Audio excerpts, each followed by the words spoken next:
नमस्कार। Number 1 debate show मुद्दा गरम है देख रहे हैं आप। मैं हूं आपके साथ हितेश व्यास। देश में 5 दशकों में पहली बार लोकसभा स्पीकर के लिए चुनाव हुआ और ओम बिरला एक बार फिर से स्पीकर चुन लिए गए। नंबर गेम के लिहाज से बिरला की जीत तय थी, लेकिन विपक्ष ने भी अपने तेवरों से सत्ता पक्ष को सियासी संदेश देने की कोशिश की है। जाहिर है मोदी 3.0 की सदन में शुरुआत अनयूजुअल रही है। पिछले 2 कार्यकाल में विपक्ष संख्या बल के सामने कुछ दबा सा रहता था, लेकिन इस बार अध्यक्ष पद के चुनाव को लेकर पहले ताल ठोकी, फिर राहुल गांधी नेता प्रतिपक्ष बनकर सामने खड़े हो गए और सत्तारूढ़ दल ने अपने पहले ही प्रस्ताव में आपातकाल को कटघरे में लाकर खड़ा कर दिया, जिसको लेकर जमकर सदन के भीतर भी और बाहर भी हंगामा हुआ। कुल मिलाकर सियासत का एक नया अंदाज देखने को मिल रहा है, जिसमें तल्खी है, तनाव है, टकराव है और जोखिम भी है। और जाहिर सी बात है कि इसलिए हम ये कह रहे हैं कि टकराव की तो ये झांकी है, क्योंकि संग्राम अभी लंबा बाकी है। किस तरह से इस पूरी घटनाक्रम को लिया जाए, सत्ता पक्ष के आंकड़े, विपक्ष के आंकड़े, विपक्ष के तेवर, सत्ता पक्ष की चुनौतियां, हर विषय पर करेंगे बात। लेकिन पहले रिपोर्ट देखिए।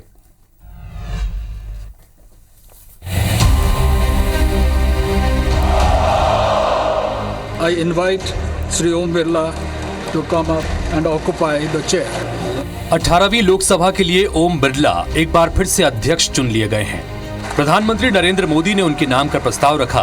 विपक्ष की ओर से के सुरेश के नाम का प्रस्ताव रखा गया। इसके बाद प्रोटेम स्पीकर ने यह प्रस्ताव सदन के सामने रखे और ध्वनि मत से उन्होंने ओम बिरला को लोकसभा अध्यक्ष की जिम्मेदारी संभालने के लिए आमंत्रित कर दिया। ओम बिरला को आसन तक ले जाने के लिए पीएम मोदी, संसदीय कार्य मंत्री किरण रिजिजू और नेता प्रतिपक्ष राहुल गांधी भी साथ आए। इसके बाद पीएम मोदी ने कहा कि लगातार दूसरी बार स्पीकर का पद संभालना अपने आप में रिकॉर्ड है। तो राहुल गांधी ने भी ओम बिरला को बधाई देते हुए कहा कि विपक्ष की आवाज भी सदन में सुनाई देनी चाहिए। ये सदन का सौभाग्य है कि आप दूसरी बार इस आसन पर विराजमान हो रहे हैं। आपको और इस पूरे सदन को मेरी तरफ से मैं बहुत बहुत बधाई देता हूं। Speaker sir, I'd like to congratulate you for your successful election. For the second time that you have been elected, I'd like to congratulate you on behalf of the entire opposition, on behalf of the India Alliance. It is very important that the voice of the opposition is allowed to be represented in this House. The question is not how efficiently the House is run. The question is how much of India's voice is being allowed to be heard in this House. इधर कई विपक्षी सांसदों ने लोकसभा अध्यक्ष से निष्पक्षता के साथ सदन चलाने का अनुरोध भी किया। हम सबकी आपसे अपेक्षा है कि किसी भी जनप्रतिनिधि की आवाज दबाई न जाए और ना ही निष्कासन जैसी कार्रवाई दोबारा सदन की गरिमा को ठेस पहुंचाए। आपका अंकुश विपक्ष पे तो रहता ही है, लेकिन आपका अंकुश सत्ता पक्ष पे भी रहे। यहां अपोजिशन के पास अक्सरियत की आवाज भी है, तो इसीलिए मेरी आपसे गुजारिश है कि आप छोटी पार्टियों को मौका दीजिए। और मुझे यकीन है कि आप 17वीं लोकसभा में जिस तरह शफकत का मुजाहरा मुझ पर किया, हम छोटी पार्टियों पर, मैं उस समुदाय से आता हूं जो इस ऐवान में सिर्फ 4% है, तो हमको आवाज उठाने की आवाज दीजिए। आप के बोझ को यह सरकार कम करेगी डिप्टी स्पीकर बनाकर, इतना बोझ आप पर नहीं डालना चाहिए। मैं मुबारकबाद देता हूं सर आपको कि जब मैं एक रीजनल पार्टी की इकलौती महिला मेंबर जब यहाँ पे हूँ, मुझे इस चीज का फिक्र है कि ना हम इस तरफ तो ना हम इस तरफ, लेकिन हम अपने पंजाब और पंजाबियों के लोगों की आवाज उठाने के लिए जब मैं यहाँ पे खड़ी होंगी, मैं आपसे यही उम्मीद करती हूँ सर कि आप हमारे छोटी पार्टियों की तरफ भी आप वही निगाह के साथ जैसे आप बड़ी पार्टियों को देंगे, हमारे आरक्षण भी आप करेंगे, हमें भी आप मौका देंगे। पहले मौका नहीं तो दिया लड़के जब इधर पहले मौका नहीं दिया आपको। नहीं सर, इस बारी मैं रिक्वेस्ट कर रही हूँ कि पहले से थोड़ा ज्यादा मौका दे दीजिए। ठीक है, हो गई थी इमरजेंसी के इधर स्पीकर बनते ही ओम बिरला ने सदन में इमरजेंसी को लेकर निंदा प्रस्ताव रखा। बिरला ने कहा कि इंदिरा गांधी ने इमरजेंसी लगाकर अंबेडकर द्वारा बनाए गए संविधान का अपमान किया था। स्पीकर के प्रस्ताव रखते ही पक्ष और विपक्ष के सांसदों ने नारेबाजी शुरू कर दी। स्पीकर ने इमरजेंसी के दौरान जान गंवाने वालों के लिए 2 मिनट का मौन रखने को कहा तो सत्ता पक्ष के सांसदों ने मौन रखा, लेकिन विपक्षी सांसद हंगामा करते रहे। इसके बाद सदन से बाहर आकर भाजपा के सांसदों ने भी विपक्ष के खिलाफ नारेबाजी की। ये सदन 1975 में देश में आपातकाल इमरजेंसी लगाने के निर्णय की कड़े शब्दों में निंदा करता है। तत्कालीन प्रधानमंत्री श्रीमती इंदिरा गांधी ने देश में इमरजेंसी लगाई और बाबा साहब अंबेडकर द्वारा निर्मित संविधान पर प्रचंड प्रहार किया था। इंदिरा गांधी द्वारा तानाशाही थोप दी गई, भारत के लोकतांत्रिक मूल्यों को कुचला गया और अभिव्यक्ति की आजादी का गला घोटा गया। रही बात आपातकाल, सबसे बड़ा आपातकाल अभी लगा हुआ है। प्रधानमंत्री तानाशाह हो चुके थे, सिर्फ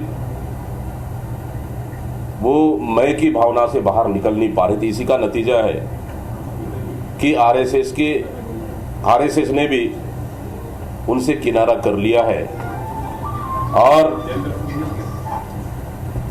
साथ ही लोकतंत्र खतरे पे है, संविधान खतरे में है। रक्षा के लिए जो यातनाएं आपने सही, आपके परिवार ने सही और लोकतंत्र हमारा मजबूत हुआ, इस देश के लोकतंत्र को सुरक्षित करने में जो आपका योगदान है वो देश कभी नहीं भुला सकता, वो देश कभी नहीं भुला सकता।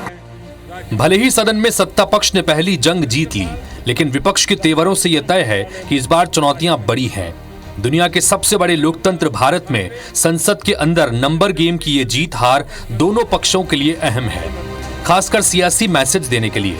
मैसेज ये कि पिछले 10 साल की तरह इस बार सरकार की राह आसान नहीं रहने वाली, इसलिए गठबंधन के दम पर तीसरी बार सत्ता में आई बीजेपी किसी भी कीमत पर विपक्ष को नया मंच नहीं देना चाहती। तो वहीं कांग्रेस भी हर मंच का इस्तेमाल कर यह बताना चाहती है कि उसका नंबर गेम पिछले 2 कार्यकाल के मुकाबले कमजोर नहीं है। तो ये तय है, स्पीकर चुनाव से शुरू हुआ ये टकराव सिर्फ झांकी है, आगे पूरा संग्राम बाकी है। Bureau report, IBC 24। तो टकराव की शुरुआत हो गई और जैसा कि हमने कहा कि अभी तो सिर्फ ये झांकी भर है, संग्राम आगे लंबा बाकी है, क्योंकि इसी तरह की स्थितियां लगातार देखने को मिलेगी। इस वक्त 3 मेहमान जुड़ गए हमारे साथ में बातचीत करने के लिए। संतोष गौतम जी कांग्रेस पार्टी के प्रवक्ता हैं, मध्य प्रदेश हमारे साथ में जुड़ रहे हैं। केदार गुप्ता जी भारतीय जनता पार्टी के वरिष्ठ नेता हैं, वो हमारे साथ में जुड़ रहे हैं। साथ ही संजय शर्मा जी IBC 24 के इनपुट एडिटर हैं। आप तीनों का बहुत बहुत स्वागत है। सबसे पहले केदार जी आपसे ही शुरुआत करते हैं।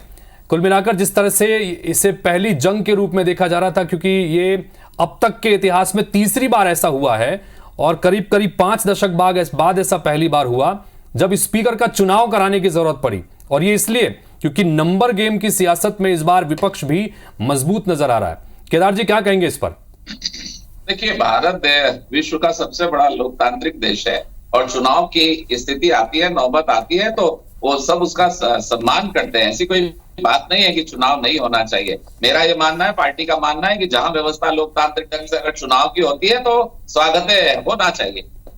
परंतु आज का दिन इतना दुखद है और मुझे बड़ी पीड़ा हुई जब वो शपथ लेने के लिए संसद की और संविधान की किताब लेकर आते हैं। अरे इतनी बड़ी हमारी इतनी पुरानी संसद है, उसमें संविधान की किताब लेकर आप किस बात को दिखाना चाहते हैं कि आपकी दादी ने 1975-76 में आपातकाल लगाकर और संविधान की हत्या की थी, ये बताना चाहते हैं आप? और 106 बार जिस संविधान में संशोधन हो चुका उसमें 80 बार आपकी पार्टी ने किया, कांग्रेस पार्टी ने 16 बार नेहरू जी ने किया, 25 बार इंदिरा गांधी जी ने किया और 30 बार तो अभी मनमोहन सिंह जी ने तत्काल में किया, जो 8-10 वर्ष पहले की बात है। और संविधान की कॉपी लेकर घूम रहे हैं आप, क्या बताना चाहते हैं? देश को गुमराह करना चाहते हैं? मैं कहता हूं यह निंदनीय है। संसद की कार्रवाई पूरा विश्व देखता है।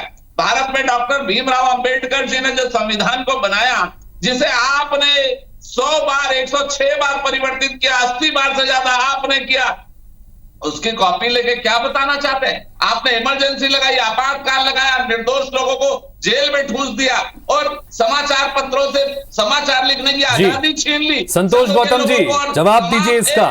कांग्रेस पार्टी लगातार लोकसभा चुनाव के प्रचार के दौरान कांग्रेस पार्टी के नेता अपने हाथों में संविधान की प्रति लेकर जनता के बीच में संविधान के खतरे की दुहाई देते रहे, और अब जब पहली बार सदन की कार्रवाई शुरू हुई तो पहला जो प्रस्ताव रखा गया वही आपातकाल की निंदा को लेकर था, और इसको लेकर सदन में आप लोगों के सत्ता पक्ष की तरफ से, विपक्ष की तरफ से जमकर हंगामा भी देखने को मिला। क्या कहेंगे इस पर?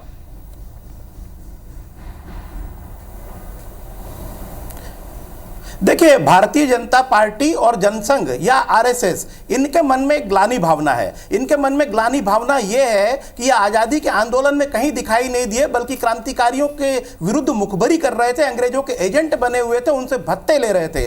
तो जब 1975 में, आज से 49 साल पहले, जब ये इमरजेंसी के मौके की बात करते हैं, बार बार दुहाई देते हैं, तो ये इसलिए देते हैं कि इनके नेताओं को जीवन में एक ही बार जेल जाने का अवसर मिला था, ये जेल गए थे, लेकिन ये भूल जाते हैं कि वो कोई आजादी का आंदोलन नहीं था, लेकिन अपने आप को महिमा मंडित करने के लिए, दिखाने के लिए कि हम भी जेल यात्राएं कर चुके हैं, ये लोग हमेशा इमरजेंसी को एक गौरव के रूप में याद करते हैं।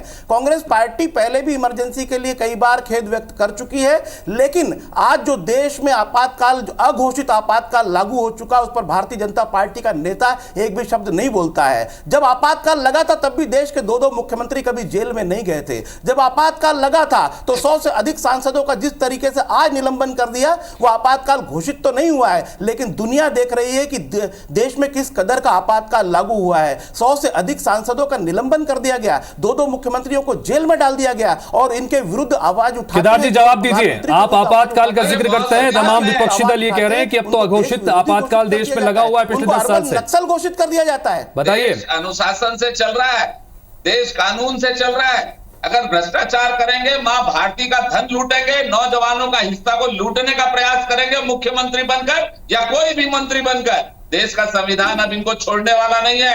जो गिरफ्तारी हुई है बाबा भीमराव अंबेडकर जी के बनाए हुए संविधान के अनुरूप हुई है। जेल की हवा खा रहे हैं, कोई न्यायालय उनको जमानत तक नहीं दे रहा, और आप कहते हैं मुख्यमंत्री जेल में है तो संविधान खतरे में है। अरे देश को लूटने वाले लोगों का पक्ष ले रही है कांग्रेस पार्टी, और आज ये कहते हैं कि हमें दुख है कि आपातकाल लगा। अरे क्यों लगाया? और संसद में आपके राहुल गांधी जी क्या कर रहे हैं? जब वहां जो मौतें हुई 1975-77 के दौरान आपातकाल के कारण, उसके लिए अगर 2 मिनट का मौन रखा जाता है तो आप हंस के खिल्ली उड़ा रहे हैं। जिन्होंने देश की में कुर्बानी दी संविधान की रक्षा के लिए, जिन्होंने आपातकाल को हटाने के लिए आंदोलन किया, अपनी जानें दी, उस संसद भवन में अगर उन भारत देश के नागरिकों की मृत्यु के लिए अगर 2 मिनट का मौन रखा जाता है तो आप संतोष जी बताइए, संक्षेप में दीजिएगा जवाब। संतोष जी, आपने राजनीति में यही सीखा है, यही संविधान है, देखिए, यही अनुशासन है। मैंने फिर कहा कि भारतीय जनता पार्टी, ये शांत हो जाइए तो मैं थोड़ा अपने बोलिए।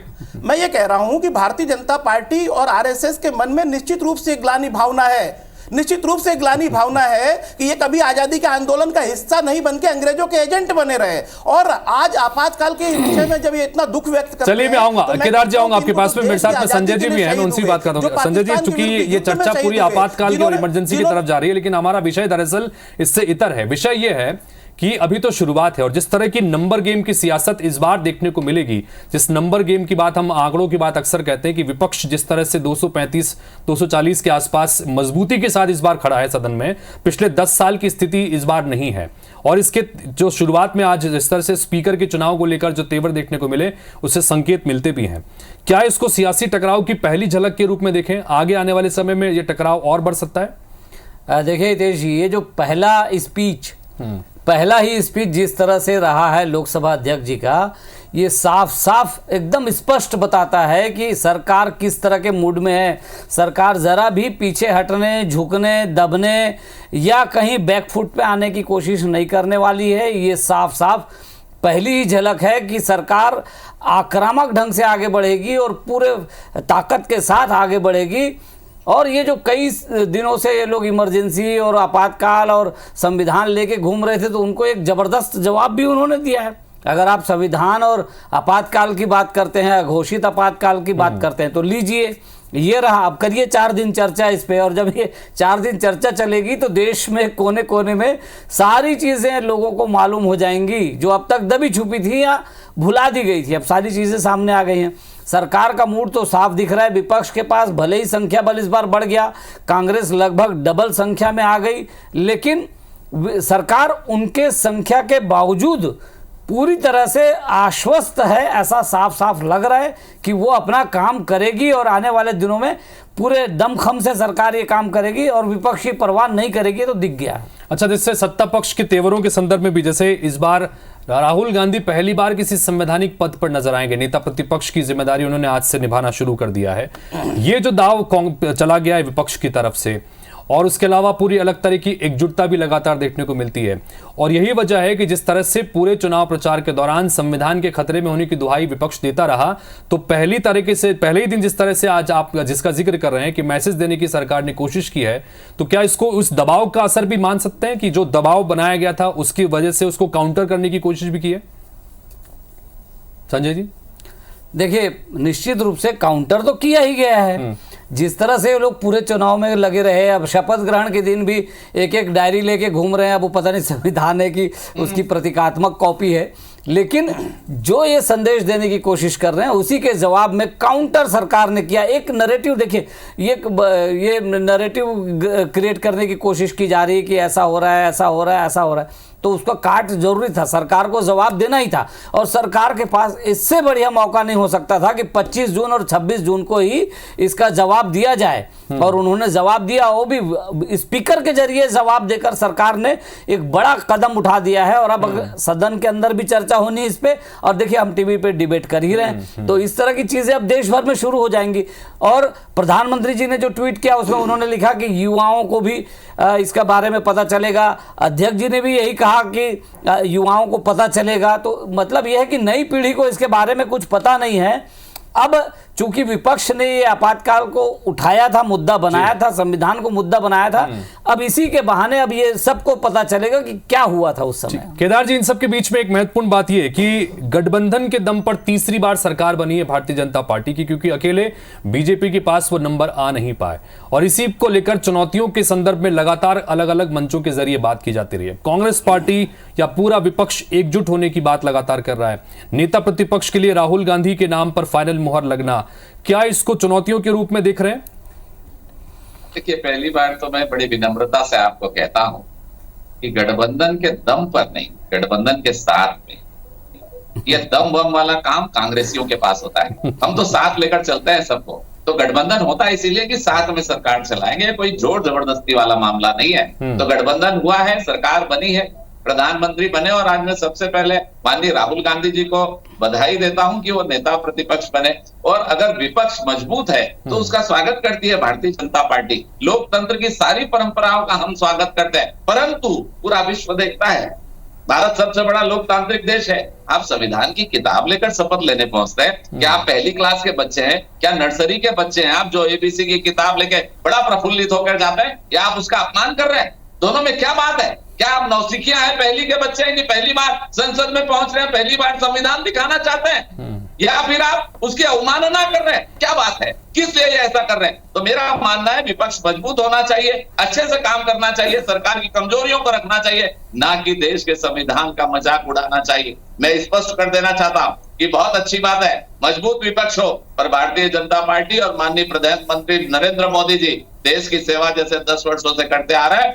वैसे ही करेंगे। मैं एक जवाब पूछना चाहता हूं, संविधान की किताब लेकर चलने वाले बताएं कि धारा 356 जिसमें चुनी हुई सरकारों को राष्ट्रपति शासन लगाने का अधिकार होता है, केंद्र को कितनी बार लगाया? 100 से ज्यादा बार लगाया आपने। क्या राष्ट्रपति? संतोष जी जवाब दीजिएगा इसका, संक्षेप में, थोड़ा सा समय की पाबंदी है। सवाल ये कि चूंकि विपक्ष के पास में भी कुछ नंबर हैं, तो इसलिए हर मसले पर सिर्फ विरोध करने की नीति के ऊपर ही, विरोध के लिए विरोध की नीति पर अमल करते नजर आ रही है कहीं ना कहीं विपक्ष। क्या इसको इस तरह से देखा जाए?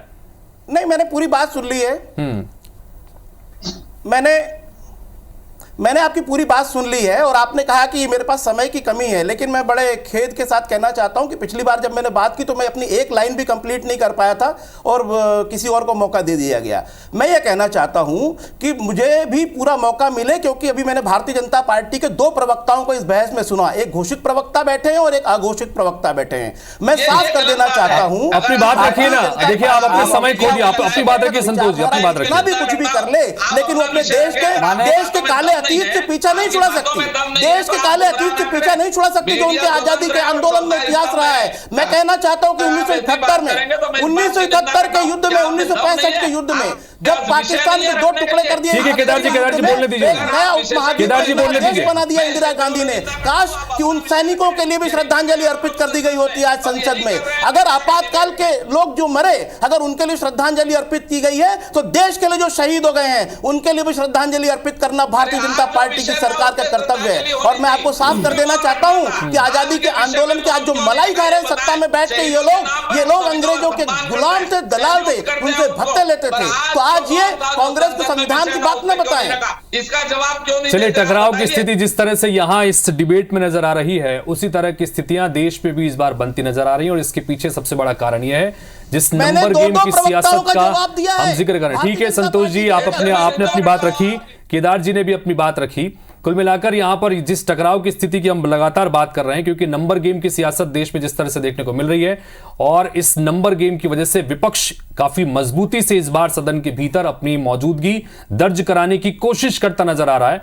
क्या ये चुनौतियां आगे भी देखने को मिलेगी? सत्ता पक्ष कैसे इन चुनौतियों से निपटता है, ये देखना दिलचस्प होगा। आप तीनों का बहुत बहुत शुक्रिया चर्चा में शामिल होने के लिए। नमस्कार।